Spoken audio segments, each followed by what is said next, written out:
Hjärtligt välkomna hit till min soffa igen. Idag ska vi ta upp en fråga jag har fått väldigt många gånger. Hur blir man så skicklig musiker att man får sitta i en symfoniorkester? Och grundtricket är att det gäller att börja som barn. Och därför har jag bjudit in en gäst här. Det är professorn i pediatrisk musik, min gode vän Mogens Buxtehude. Vad är det du gör? Jeg er professor i pædiatrisk musik. Ja, hvad er tanken? Hvad er det vigtigste? Det må man må jo tænke på, at det er børn, der er meget vigtigt for børn, der starter, man er en lille dreng. Jeg starter ned kun 2 år. Fik jeg lige noget som min her.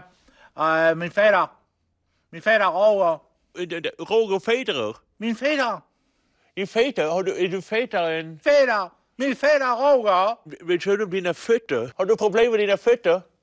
Ja, men det er ikke det, jeg snakker om. Jeg har fedt hår med Roger. Han gav mig min ikke hår. Har du fedt hår? Ja, men det er ikke det, jeg snakker om. Jeg fik min hår med fedt Roger. Når du var 2, fik du herpes, når du var 2? Nej, jeg fik herpes, når jeg var 16. Jeg fik lige min hår på min var, de sagde, det var forbudt. Det må man flytte hjemmefra. Man skal fly hjemmefra? Man må flytte hjemmefra. Skal han flytte? Nej, flytte hjemmefra. Flytte? Flytte.